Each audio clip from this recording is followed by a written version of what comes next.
The Battle of the Bronx continues. The Blue Jays have another chance tonight to clinch the ALDS after a tough loss to the Yankees last night.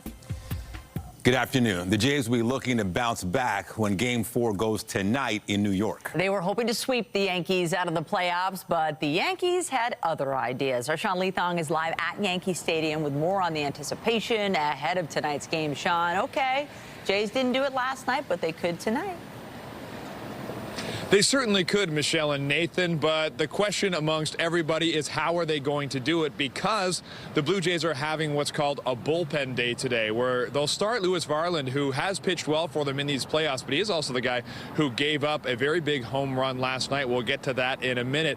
And the Jays, not having the strongest bullpen in the playoffs so far, will be using many arms today. So if they're going to do it, they're really going to have to grind it out with the Yankees in Game 4. Otherwise, they're coming back in Game 5. Now let's talk about last night.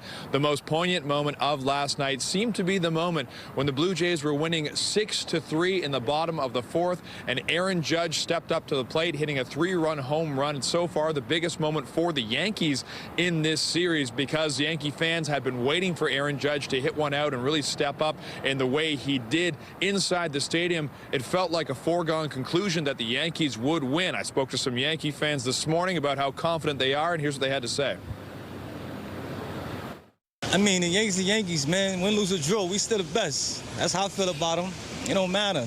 We're going to take it sooner or later, again and again and again and again. Please, we were just praying not to have a sweep. We just did not want to get swept, at least one win. But when we were seeing that the Yankees were up, Aaron Judge with the 3 home run, oh my goodness, I'm shaking right now. I'm shaking. The Yankee Stadium, motivation. Motivation, Yankee Stadium. Yeah. What's going to happen today? Today, champion, Yankee. They're going to win today? Yankee Stadium, yeah. Blue Jays are going to lose? No, Yankee. Yankees are going to win? Yankee today. On the other hand, some Blue Jays fans that we spoke to in Toronto still believe, of course, they are up 2-1 in the series, but they know how hard it is to close out a series in Yankee Stadium. Here's what they had to say. I think playing away, maybe there was a little bit of jitters there. It's always hard to close out a team on the road. So I think they gave it their best effort. They were up, 6-1, and unfortunately the ball didn't bounce their way. Not really concerned. I think Game 4 is the game that they need to get. I think for Toronto fans just to be able to kind of relax a little bit. We don't want to go in a Game 5 situation. So hopefully they can get Game 4. I still see them as winners, and I'm still very hopeful. So I think that they'll do wonderful. So what has been great for the Blue Jays so far in the series is their offense. We knew they put up 23 runs coming into New York, and they put up 6 very quickly in New York last night, with Vladdy Guerrero Jr. starting everything with a 2-run home run in the top of the first. So they're going to hope that those bats keep going and that the bullpen can shut down the Yankees like they did in Game 1. We'll find out just after 7 o'clock tonight. Reporting live, I'm Sean Leathong. Nathan and Michelle, send it back to you. We know you'll be watching. Thank you. Yeah, we don't want to see those Yankees fans rejoicing again. If you haven't already made plans to watch tonight's game, heads up, the city is hosting an ALDS viewing party at Mel Lastman Square starting at 7:08 p.m. If the series goes to a Game 5, there will be another viewing party Friday evening at 8:08 at Albert Campbell Square. Officials say if the Jays advance, further viewing parties will be hosted at Nathan Phillips Square. And still ahead on CTV News at noon, students at a Scarborough school are backing their hometown Blue Jays, holding a pep rally today. Details coming up a little later in the newscast. Turning to the ice now, and sports fans are going to have to be watching multiple screens tonight. The Toronto Maple Leafs host the Canadiens on home ice tonight. CTV's Allison Hurst is live at Scotiabank Arena. Don't forget, we also have hockey, another important sport to watch. Allison. Absolutely we do, Nathan. I'm no doubt there's going to be a sea of blue engulfing the city of Toronto with the Jays playoff push, but I expect we will also see a wave of Leafs jerseys as the season opener kicks off tonight. An Original Six rivalry is facing off tonight in the Toronto Maple Leafs home opener against the Montreal Canadiens. I have nothing but faith, right? It's ready to start the season. Notably absent from the lineup this year, Mitch Marner, gone to the Vegas Golden Knights in the offseason, breaking up the Leafs' top line. You're going to miss a guy like Marner. That's huge production, over 100 points. So, yeah, we'll miss Marner. But, you know, you got to move on. So I still believe in the team and looking forward to another great season. Yeah, hopefully a deep run. Still, lots of excitement from fans ahead of the season, with expectations riding high on the captain's shoulders, despite the fact the Leafs went 0-2-1 in the preseason games in which most of their NHL regulars dressed. I think the Leafs brought in really good talent and really good players that are going to kind of gel it all together. And I think it's going to be interesting because, like, Marner was a 100-point guy. But at the same time, I don't know.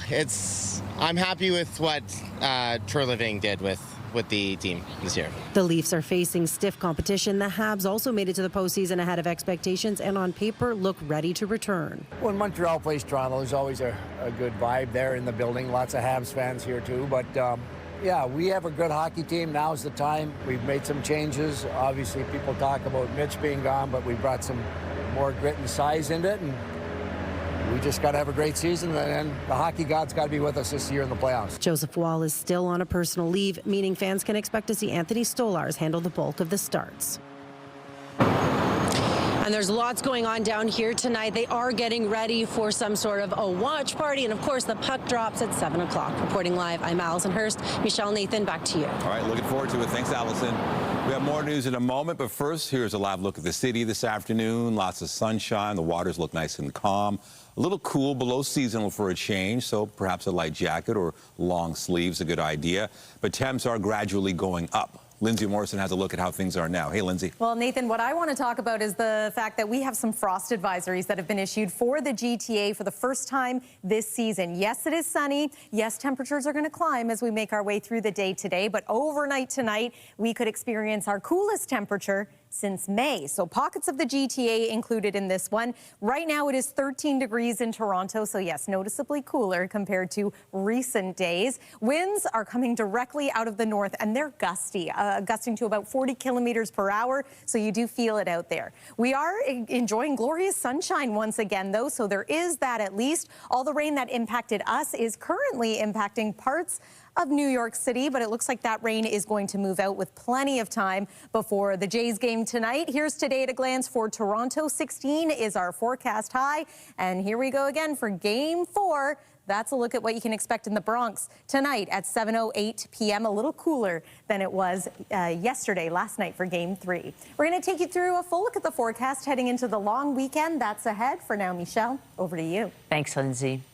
As the fate of Marineland's 30 remaining beluga whales hangs in the balance, the shuttered theme park is pushing back against one of the proposals to relocate the animals. Marineland has been in the headlines since last week when the federal government blocked its request to send the whales to an aquarium in China.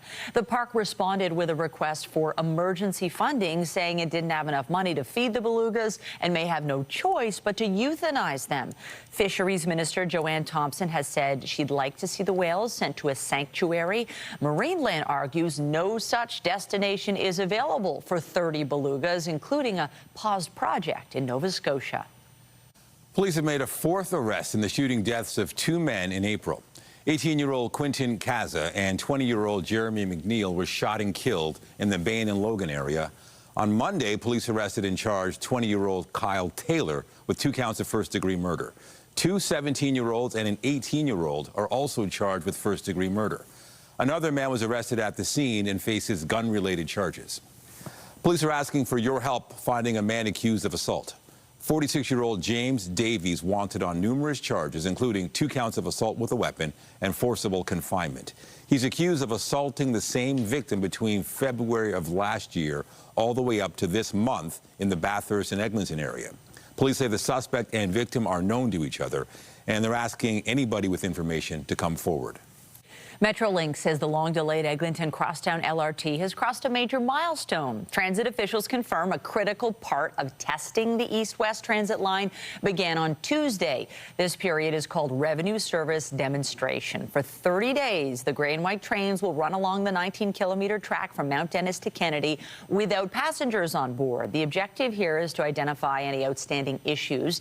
It'll be followed by what's called the bedding-in phase with more testing.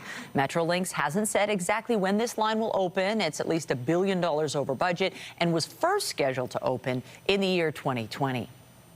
To City Hall now, where Toronto councillors are debating the use of automated speed cameras in this city. It comes on the heels of a promise from the Premier to axe the cameras altogether across the province. CTV's Natalie Johnson is in council chamber with the latest. Natalie. Well, Nathan, the mayor has been adamant that speed cameras save lives, and this is a last-ditch attempt from this administration to convince the premier to back down on his plan to outlaw speed cameras right across the province. What they are discussing in council today includes possible changes to the program, including, for example, adding larger and more signage to warn drivers of speed cameras up ahead. Also discussing implementing a one-week grace period after the first infraction so that drivers have an opportunity to get notified of the ticket before another one can be issued. These are changes that some councillors hope will signal to the province that the city is open to modifying the program, but not open to doing away with it altogether. Here's more from the mayor and some councillors this morning. The evidence is clear. Speed cameras save lives.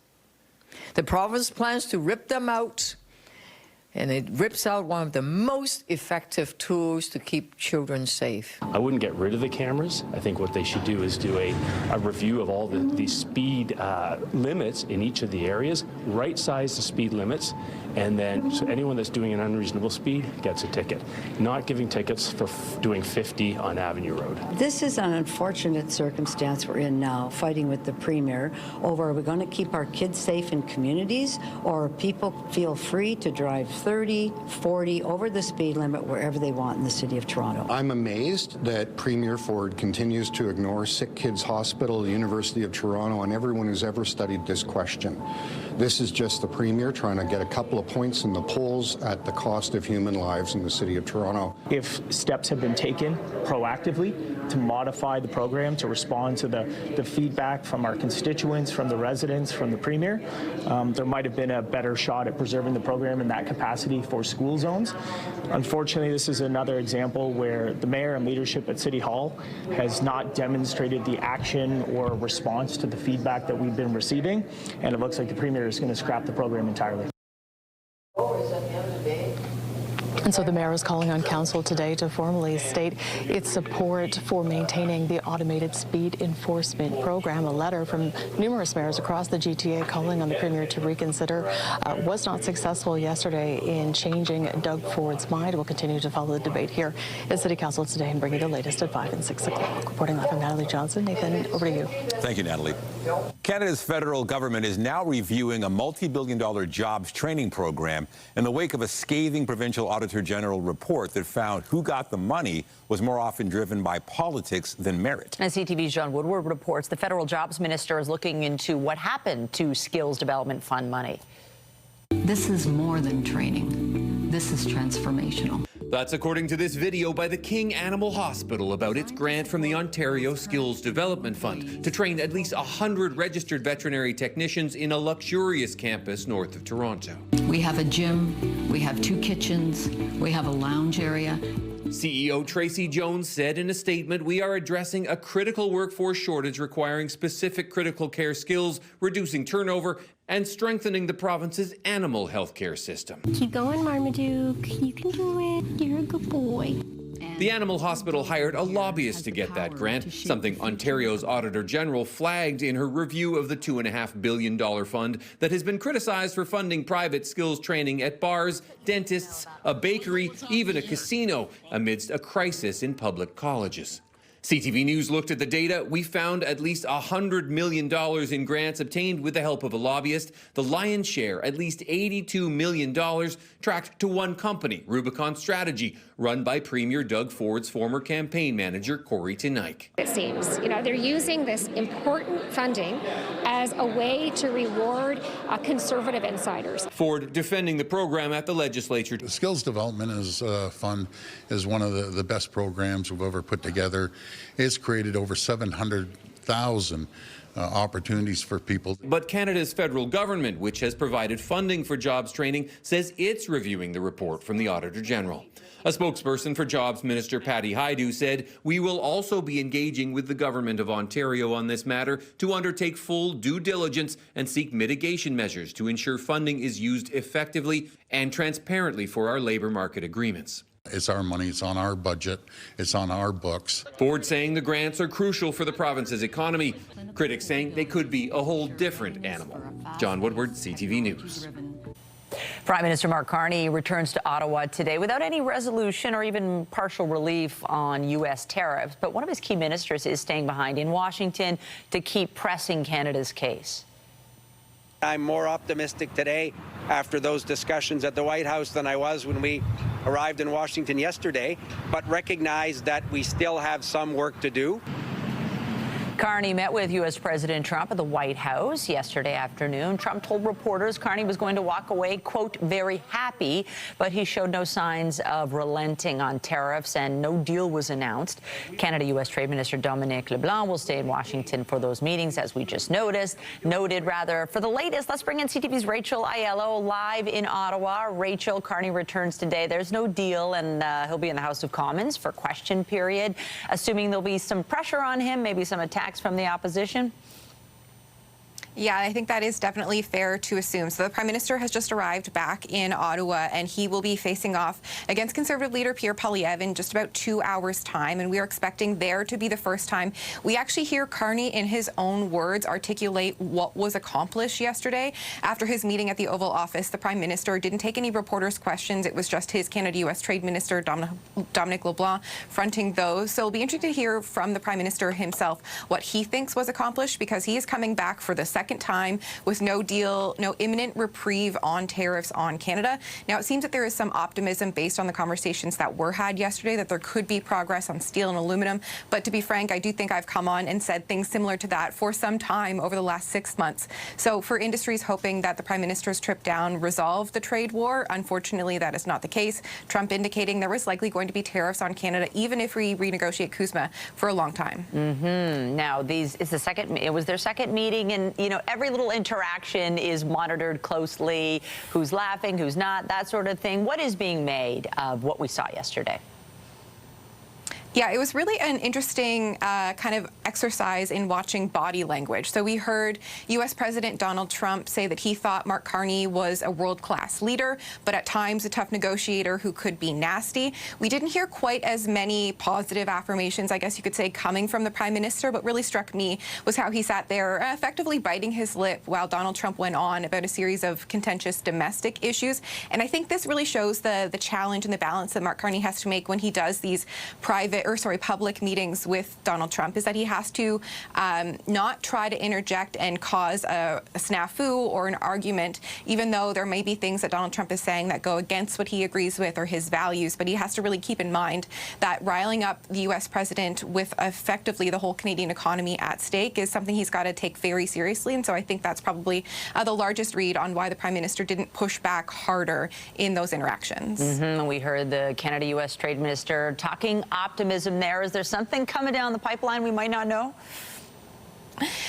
Your guess is as good as mine. I think we're all watching with bated breath to see what Dominic LeBlanc is able to secure out of his follow-up meetings in D.C. I think of note as well, the Prime Minister, before coming back, had a working breakfast with the president of a major lobbying group that represents American CEOs. So he had a good conversation with big business. Foreign Affairs Minister Anita Anand spoke with her counterpart Marco Rubio. So clearly the lines of communication are still open, but how long it takes and what kind of deal we could see on areas like steel, aluminum, autos remains to be seen. But that is a good point. CTV's Rachel Aiello live for us in our nation's capital today. Appreciate it. Anytime. The union representing 55,000 striking Canada Post workers will meet tonight with the federal minister in charge of the Crown Corporation. Last week, Procurement Minister Joel Lightbound announced changes to Canada Post's mandate. They would allow for the end of daily mail delivery, the expansion of community mailboxes, and the closure of some rural post offices. Canada Post welcomed the changes and tabled a new offer last week. But the union is accusing Ottawa of trampling on the collective bargaining process. About 55,000 workers have been on the picket lines for nearly 2 weeks. In the U.S., a former FBI director has pleaded not guilty to lying to Congress. James Comey making his first court appearance in Virginia today. He is accused of providing false statements and obstructing a congressional proceeding 5 years ago. Comey plans to ask the judge to throw out the charges, alleging they were brought by Donald Trump. The trial has been set for January 5th. Trump fired Comey during his first term as U.S. president. We draw your attention back here at home now, and Jays fans are certainly a little bit down this morning, but the Jays are definitely not out. Many believing that this team could rebound tonight from their Game 3 loss. They can do it among those young fans in Scarborough, showing their support to the team in the form of a pep rally. CTV's John Musselman was there and joins us live. Hopefully this pep rally has some sort of impact, John. Well, Nathan and Michelle, it was a very loud pep rally, I can tell you that. We're at Hunters Glen Junior Public School, and I will just show you some video this morning. Now, what the school did is they brought all the kids into the gymnasium this morning. They arrived clapping and cheering. There was a lot of singing and waving of Jays flags and Jays posters that they've made up, because they're really hoping that the Jays can win this game tonight and win this division series and move on and hopefully make it to the World Series. But there was also something else very unique today that we saw. They connected with a school in the Bronx, and they did that via Zoom. So the kids in Toronto got to connect with the kids in the Bronx, who are huge Yankee fans, of course. They heard about them cheering for the Yankees, and then the kids here in Scarborough got to cheer for the Blue Jays. This was all in fun and promoting good sportsmanship between both countries. But the Jays fans here, the kids here, made it clear that they really want to win. We had a chance to speak to one of the teachers who organized this event today and one of the kids. Here's what they had to tell us. Well, I just think, sportsmanship, teaching the kids about that. We have a lot of sports clubs here at our school, and the Jays are just such a phenomenal team. And it was a great way to bring the kids together, to have something in common, to rally. I mean, it was just a great event. About the Blue Jays is I like their good sportsmanship and how many games they won. Also, what I really like about them is that they won 2 World Series. I think that's really good. Do you think they can beat the New York Yankees? Of course I do. So as you heard there, the kids really enjoyed connecting with the kids in the Bronx, but they made it clear to us when we were there that the Jays are going to win tonight. We'll just have to wait and see. Reporting live, I'm John Musselman. I'll send it back to you. Thank you so much, John. And yes, let's go Blue Jays. We are now making our way through the second half of the hurricane season. And although it has been, generally speaking, a bit of a quiet one, there are a couple of disturbances that we want to bring you up to speed on. So first, we have Tropical Storm Jerry swirling in the Atlantic. It is going to impact the Leeward and Virgin Islands before veering out to sea. So that's one storm. We'll take you to the Pacific now, where we have Hurricane Priscilla. This one expected to impact Mexico's Baja Peninsula as a post-tropical storm. And then here's what's left of Octave. Not a big concern. It is weakening. And again, we're going to keep an eye on the hurricane season for you for the next couple of weeks. It wraps up for the end of November. We'll take a look at your forecast a little closer to home after this break here on CTV News at noon. Stay with us.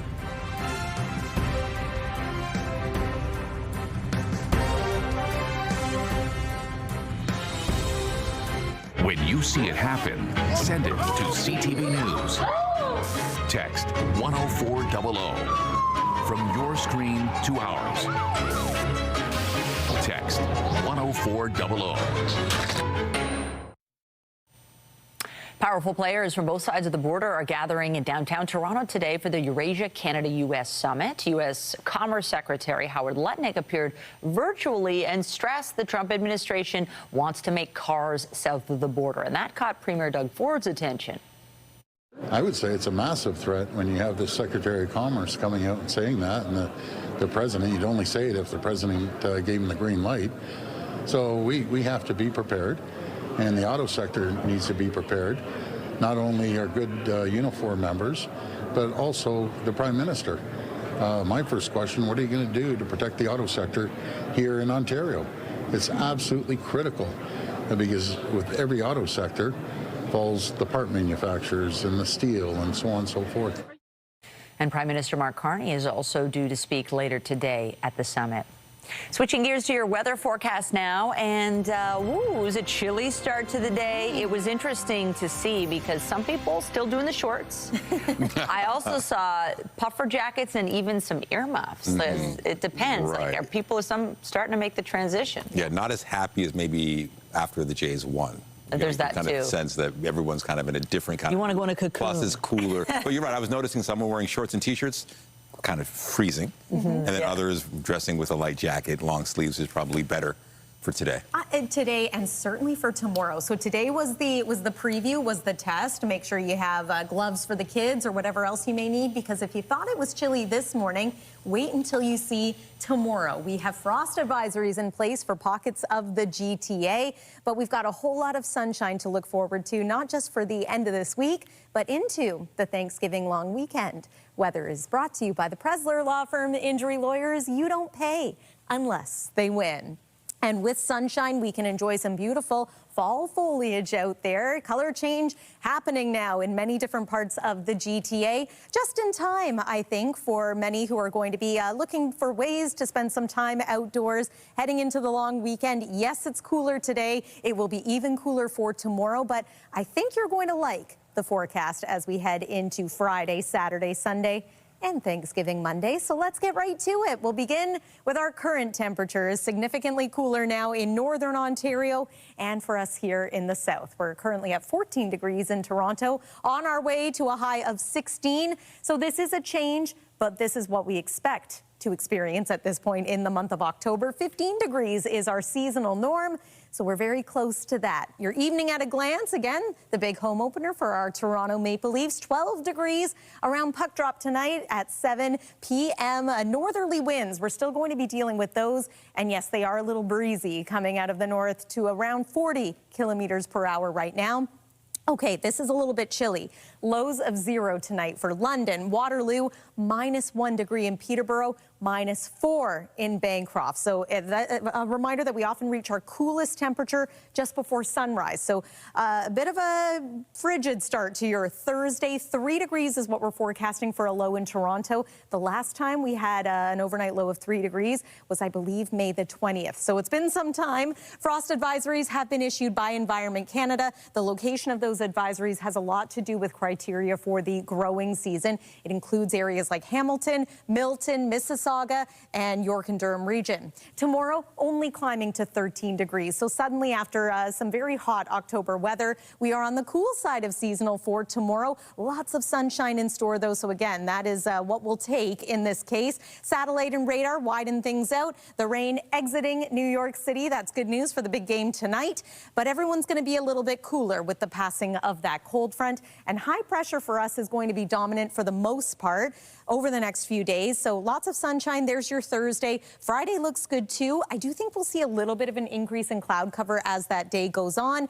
And then there's a slight chance of showers heading into Friday night and for the weekend. At this point, our forecast remains dry looking around the GTA in through the long weekend, but we'll keep an eye on things. Temperatures slightly above or near seasonal right through Thanksgiving. That's your look at the forecast. Michelle, over to you. Thanks, Lindsay. Well, a massive mural is making a big impression in the Weston Village area. This 4,000 square foot impressionist art piece is considered to be the largest in Toronto. CTV's Jessica Smith is live with a look at this new artwork. Jess. It is really cool to see the concept kind of being built. We've seen the mock-up, the rendering already, but when this is done, Michelle, it is going to be a work of art here in the Weston neighborhood. I'm joined by the artist himself, Moises, and I've got Jason here. But I want to start with you, Moises. What is it like taking on a project this big? Because we see the kind of initial colors going down, but this is going to be massive. Yeah, it feels really like monumental, to be honest. The scale of it is so exciting to be working at this size and being in this community. So have you ever worked on anything this large before? I know obviously you've done a lot of work around the city, but this is unique. 4,000 square feet is big. Yeah, it almost feels underwhelming. I spent a lot of time at the wall, kind of being with the wall and being with the space, kind of sort of taking it in. I feel a bit like Muhammad Ali, you know, you got to like mentally prepare. Get ready. You know what I mean? Now I'm ready to go, so I'm very excited, yeah. Jason, how did this all come about? thinking of the concept, finding this incredible artist and thinking, okay, we're going to beautify this neighborhood even more?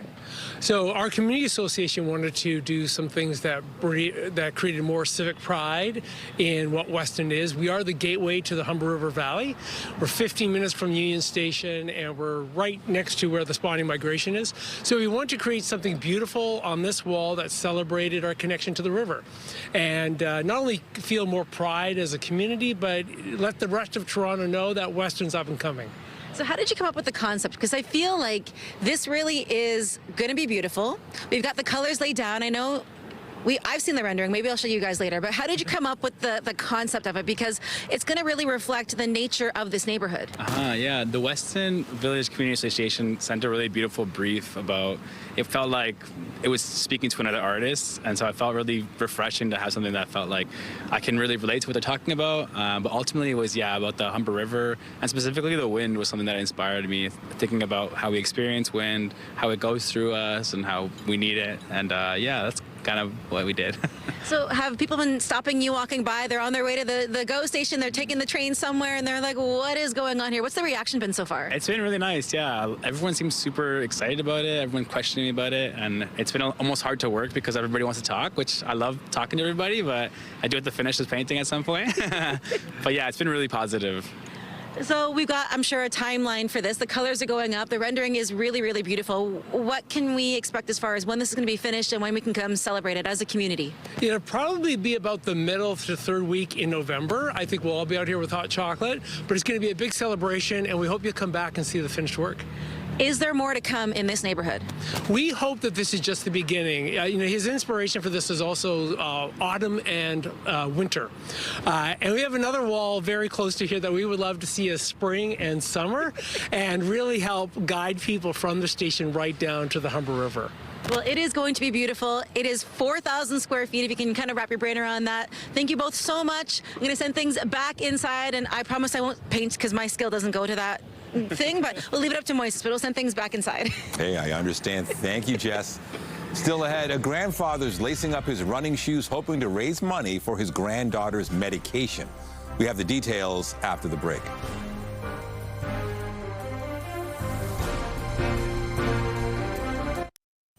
A 78-year-old man is running to support his granddaughter in her battle against Lyme disease. He's doing it as most of her treatments are not covered by OHIP.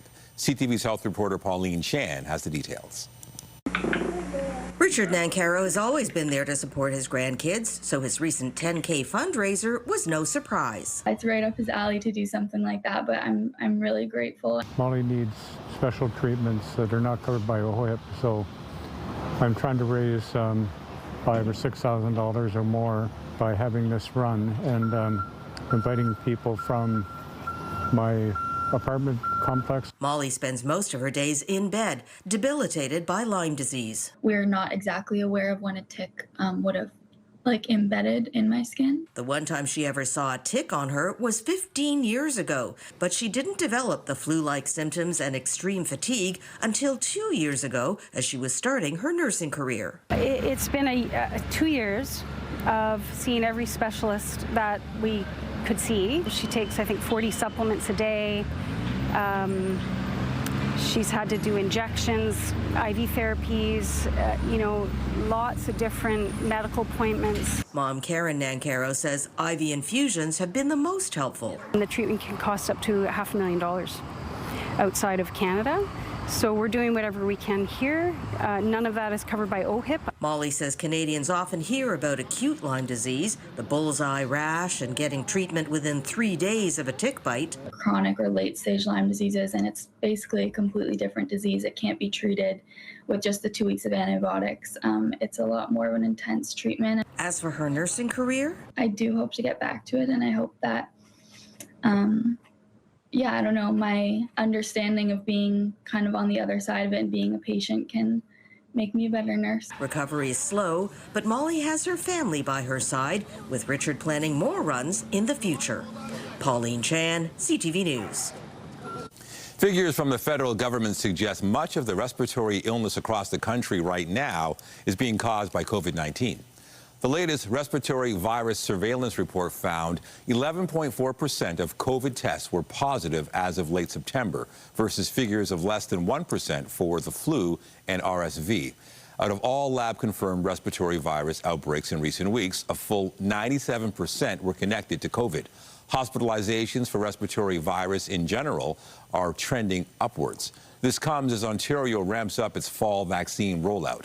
High-risk and priority groups can already get COVID shots and flu shots where available. The general public can access them as of October 27th. University Health Network says its teams have performed a first-of-its-kind heart transplant here in Canada. The hospital network says it was able to successfully carry out a transplant with a heart that had stopped beating prior to its donation. Cardiac surgeon Syed Aleza Rabi led the procedure in early September at Peter Munk Cardiac Center. UHN says donations in these cases come from patients who have been taken off life support with no chance of neurological recovery, leaving their hearts briefly without oxygen. The hospital said this type of transplant could boost the heart donor pool by 30%, and the heart recipient is recovering well. Ontario hospitals say they need an additional $1 billion this year to keep pace with such factors as population growth and inflation. The Ontario Hospital Association says hospitals had a collective deficit of $360 million last year and face more pressures this year. It says the $1.1 billion the province announced for hospitals in the spring budget is half of what they need to meet complex financial and operational challenges. Ontario is speeding up access to some cancer drugs. A new pilot project will expedite 7 to 10 approved and high-priority cancer drugs each year. The Ministry of Health says it typically takes Canada about a year longer than other developed countries for newly approved drugs to reach patients. Health Minister Sylvia Jones says Ontario will start the process to fund select new drugs while pricing negotiations are still underway with drug makers. The Nobel Prize in Chemistry has been awarded to 3 scientists for their work in the development of metal organic frameworks that date back to 1989. The scientists hail from Japan, Australia, and California. The Nobel Committee said their discovery can be used to harvest water from desert air, capture carbon dioxide, and store toxic gases. Still to come on CTV News at noon, we have a warning about a bank scam where scammers turn up at your front door. What to watch out for after this short break.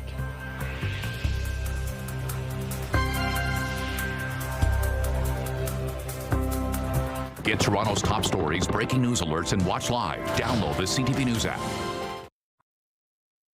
More people are being victimized by what's called the bank investigator scam, where criminals pretend to be bank employees claiming to protect your accounts. Durham police issued a warning after 41 people were defrauded, and Halton police say it has dealt with 53 reports of the scam so far this year. CTV's Pat Foran has a consumer alert. There's some fraud charges that were happening on your card. Kimberly Liu of Toronto says in August she got a call from someone claiming to be with her bank. The person said her accounts were in jeopardy. The phone number appeared to show it was from TD, and the caller knew her personal information, including recent transactions and people on her e-transfer list. So that's why I was like, this sounds very legit. Only a TD Bank employee will have this kind of information, right? Liu was told her bank cards had been used in a skimmer and they needed to be canceled and replaced. They sent someone to her home to pick them up. I gave them my physical card to this courier in the envelope. And then I guess, I don't know what happened after that. They drove off. As soon as they had her cards, they started to empty her accounts. She was scammed out of $32,000. I literally went to my dad. I was like crying. We called TD Bank right away to say, hey, like, this is what's happening. Looking back at the event, I don't know that I would have done anything different just because of how convincing it all was. Mabel Perez Ramirez of Oshawa also got a call saying her accounts were at risk and her cards needed to be replaced. A courier also picked up her bank cards. She was scammed out of $20,000. She was shocked her account could be emptied without intervention by Scotiabank. How has such a large sum of money been taken out all in one day, 1 to 2 days, and they weren't flagged about it? To avoid this scam, never give your bank information or PIN to anyone. Never hand over your bank or credit cards. If a caller claims to be from your bank, hang up. If in doubt, call the number on the back of your card. Both TD and Scotiabank did not reverse the fraud charges. Both victims say banks need to do more to protect their clients. There needs to be more pressure put on banks to be accountable for their role in this. I was hoping to get a house in the next few years. And so with the credit card debt of that much, it's a lot of money. Pat Foran, CTV News. Some renters looking for a place to live are seeing the lowest prices in nearly 4 years. The average asking rent is down in all of Canada's 6 largest cities, led by Vancouver, with an 8.2% drop from last year. Here in Toronto, the decrease is smaller at just under 3%. Calgary's average rent dropped by more than 7%. Urbanation says it's the result of new rental supply outpacing demand. Staffing shortages have led to more flight delays as the U.S. government shutdown continues. The U.S. Federal Aviation Administration reported staffing issues at airports in Nashville, Boston, Chicago, and Philadelphia. There have also been staffing shortages at air traffic control centers in Atlanta and the Dallas-Fort Worth area. The agency temporarily suspended takeoffs of some flights, and union leaders have warned the situation is likely to worsen. Disney is out with its annual expected price increases for its U.S. parks as travel and spending habits shift. Prices differ based on the exact package and the time of year, but the most expensive single-day, single-park ticket will go up 5% at Florida's Disney World to $209 U.S. plus tax. In California, the price is up nearly 9% to $224. But there have also been a number of discount offers rolled out. Travel industry insiders say that's a sign Disney may have an unusually large number of rooms to fill.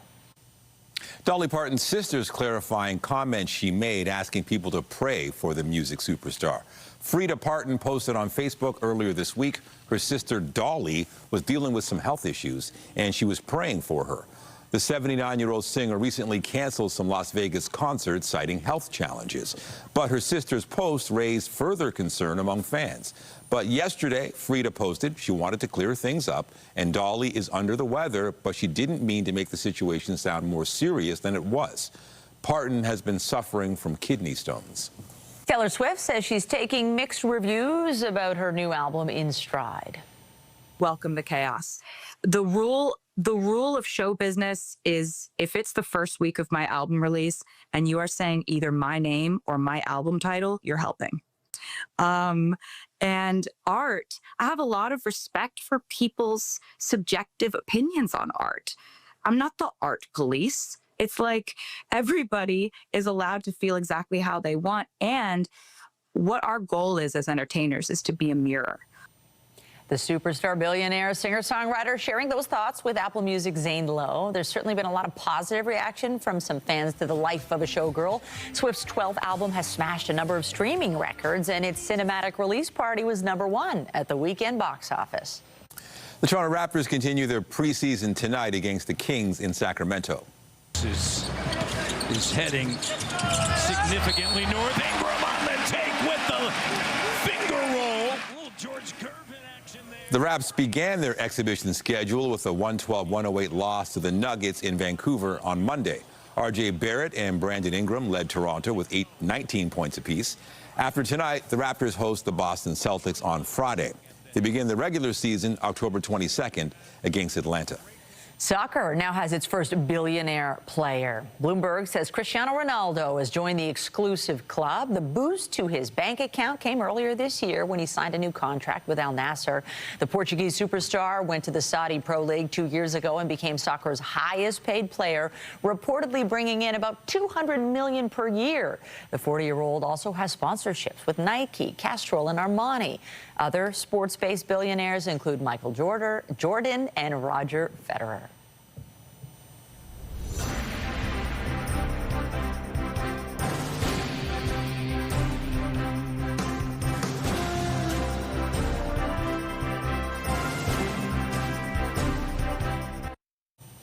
Finally this hour, a magnificent sight. The skies over Albuquerque, New Mexico are awash with color this week, drawing some major attention.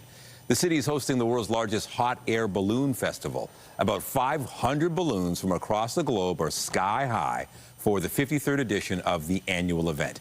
And they're creating a spectacular sight. Hundreds of thousands of people are expected to attend before this 9-day fiesta ends on Sunday. For many people, it's on their bucket list to go to this thing. Well, weren't you gifted a hot air balloon ride, Nathan? And how did you like that experience? It was frightening. It was fun. It was all of the above. We landed safely, thank God. But I would say maybe once try it. Maybe? No, I don't want that you're gift. Good? I would love watching it. I love, Yeah, I did one time do a weather forecast from a hot air balloon. You did? Kitchener Way. It was fabulous. I loved it. Try it again, Nathan. All right, maybe. I encourage you to. If you do it, I'll do it. Okay, sounds good. Let's talk one more time about the weather expected in and around New York City for tonight. Of course, a big game happening. Game 4 of the ALDS. Come on, Blue Jays. 18 degrees and partly cloudy skies. We are looking at frost advisories around the GTA and southwestern Ontario overnight tonight, and that's because our temperature in Toronto could drop as low as 3 degrees. It's expected to be even cooler for areas outside of Toronto. Tomorrow's forecast high, this is a little on the cool side, 13 degrees, but lots of sunshine. Our temperatures will be back in the upper teens for the end of this week and right through the Thanksgiving long weekend. Nathan and Michelle. All right, thank you, Lindsay. And that is CTV News at noon. Remember, you can get Toronto's breaking news all day long on CP24 and at our website, ctvnewstoronto.ca. For Lindsay Morrison and all of us here, have a pleasant afternoon. I'm Michelle Dubé. And I'm Nathan Downer. Be sure to join us later for CTV News at 5 and 6. Have a great day.